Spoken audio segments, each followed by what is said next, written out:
Welcome back to Good Morning LaLa Land. We're talking about Transformation Tuesday, and no better to have a doctor in the house. Dr. Leaf is here, neuroscientist and mental health expert and best-selling author. So glad to have you here to give us some downloads from your world. Oh, thank you. It's such an honor. Thank you for what you do. Yeah. It's great to be here. Thank you. It's great to have you. So take us, you work with a lot of individual mental health things and whatever. I want to talk about your own personal journey first of how you came to, your own journey to desiring this. We usually only teach what we truly are trying to figure out for ourselves. So let us know about that. Well, what started was many years ago when I was doing my, I wanted to get into the whole mind, brain. I was going into neurosurgery. Then I thought, I actually like people. So if I'm doing neurosurgery, I can't talk to people really. So I started getting into the whole mind-brain research thing. And it was fascinating because I was living in South Africa at the time. And I was working with people in the most constrained conditions, poverty-stricken, in the apartheid and post-apartheid era. And I would work with people with trauma, brain damage, and going through the most horrific circumstances. And I saw that when you show people about the mind and the power of the mind, you can actually change the brain, which is, by the way, epigenetics. So it's a big part of what I researched as well.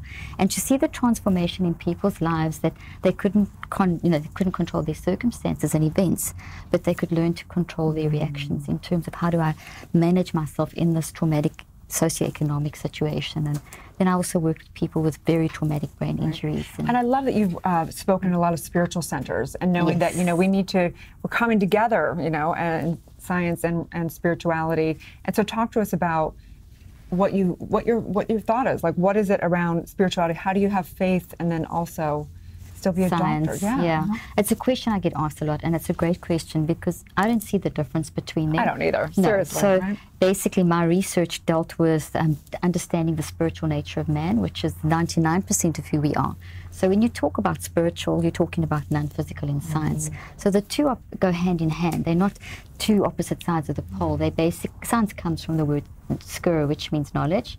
So basically you're studying knowledge, and we are spiritual beings, and we know that. Our ability to think and feel and choose, we're so spiritual, and science just explains how that all works. So it's a total natural blend. So phenomenal that you say this. And I'm sorry, I'm just excited because I remember discovering what the word psychology really meant. It was the study of the soul. Psyche means soul, right? And so I wonder about that because sometimes we talk about the soul, and we talk about the mind, and we talk about the brain. Could you help us understand the difference, particularly between the mind and the brain? Because I think that's something that we all get kind of hung up on. One of my favorite questions. Yeah. So back in the 80s, when I was training initially, I was told the brain can't change. And there was that feeling or belief right the way through to the mid-90s when they discovered all the technology to see inside the brain. And they started seeing, well, if people think, then their brain changes. So bottom line there is that back in the 80s, I was already saying, from a spiritual standpoint, if you change your mind, you change your life. So there, and the work I was doing with traumatic brain injury, if you help people to really think, it changes their brain. So that kind of led me into the research on mind-brain, which I've done for 30 years now. So the mind is of spiritual or non-physical think, feel, choose. You can understand it through quantum physics. And then the physical brain is your physical brain and body, and that actually forms collectively 1%.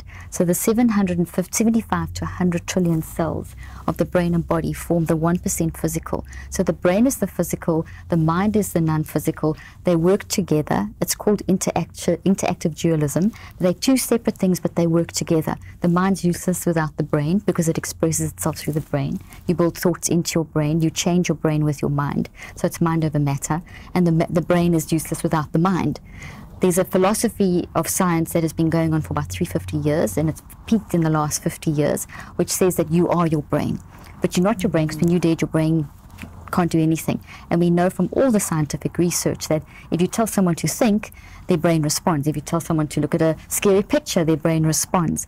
So the technology is showing us how the brain responds to the mind, which means we have that wonderful epigenetic power which is basically that over and above and beyond the action, the signal that changes the structures of the brain. So when you think, you actually grow structures in your brain, which is, so they two separate work together. Ah, so interesting. So does this help to inform or explain what happens to a person when maybe they're brain dead, maybe they're in a coma, and people continue to like talk to them and play music, and all of a sudden they have this miraculous kind of healing? Absolutely. I had a few patients like that where they were in comas for up to sometimes 9 weeks, 3 months, that kind of thing, and they were written off. And they so what is the, if you were to sum up, if someone is mentally ill, and we know this is very complex, and it's not like every single client or every single person, there's one formula, but overall, generally, how would you work with somebody? Okay, so restore their sanity. Brilliant question as well. We need to understand that mental health is not an illness. That's the first way that you help anyone. No, it's not something new either. Everyone's been battling with making decisions and thinking in a we're all crazy. We all absolutely, right? Absolutely. It's the human condition. So this whole thing of mental illness is on the rise, and there's this whole illness thing, and it's them out there and us here, has come from the philosophy that the mind and the brain aren't separate, that you are your brain. So then everything about your life story is located between your ears. Instead of looking at who are you, what's your story, what have you been through. So, and that's the first thing. So it's understanding that everyone battles with mental health. It's every time you think, feel, and choose out of alignment with your natural optimism bias, it's going to create damage in your brain, which then reflects in feelings or descriptions of depression, anxiety. Those are simply things, schizophrenia, psychotic breaks. Those aren't diseases. Those are warning signs that there's something undealt with. Trauma or toxic thinking and patterns that we, with our mind, have messed up our brain. Our brain can't handle it. Our body can't handle it. So we need to. So what I do with people is, that's one of the first things, is to make people aware that you're not your brain, that you have the power to change your brain, and that when you think, feel, and choose differently, you can change how your brain functions and improve on a cognitive, social, and emotional level. People that are very down, people that get really depressed, and the really extreme cases, we need to make people aware that the resilience that's inside of us comes along community. So it gets raised, I should say, in community. So the best way to help someone in a really bad place is to immerse them in love, which increases the resilience of their genetic expression, so they get stronger, etc. So it's all the logical stuff that we know. Science just basically confirms Understanding that. The power of thought and the power of the mind can be absolutely terrifying, though, because even if you are actively trying to change your mind and feel love and resilience, the second you have a negative thought, it can create fear, because you don't want to create that thought into your existence. So how do you navigate that? You guys ask amazing questions. Spot on. I mean, that's such a good question, because it's also one that's asked all the time as well. So essentially, we're wired for optimism. There's nothing in our brain and our body, right down to the subatomic level, that's designed for incorrect choices or anxiety, depression, all that bitterness, jealousy, envy. So when we do any of that, we throw our body into disequilibrium. And what is actually abnormal then stands out. So it draws our attention, because the norm is, our default mode is operating in this optimism bias. So when we have a toxic thought, or like you mentioned, when you have something that is a problem, like it just throws us, something that's toxic that just throws us, what do we do? How do we navigate that?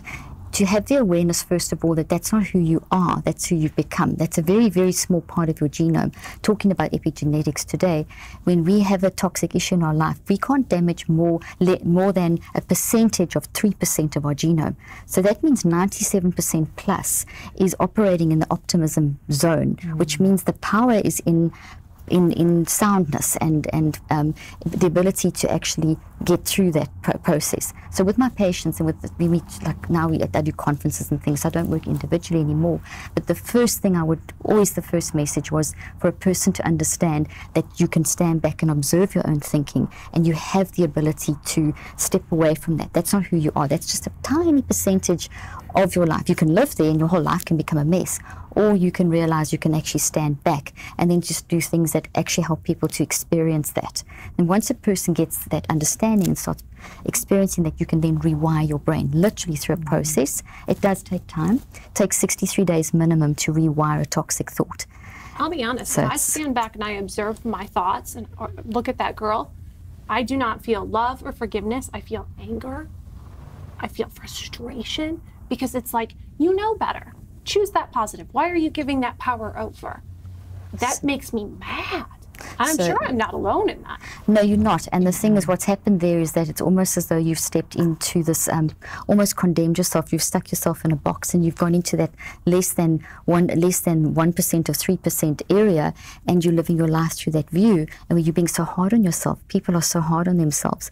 So when you step back and you understand, it comes from an understanding that that isn't everything, because very often we think that's everything, but it's not. That's it's impossible to damage your entire genome with toxic thinking. So if you know that already, then you can step into the power of your healthy regulated DNA, which then responds to the healthy thinking, because your DNA just does what you tell it to do. So it's knowledge of that. It's giving people knowledge and understanding that that's not who I am.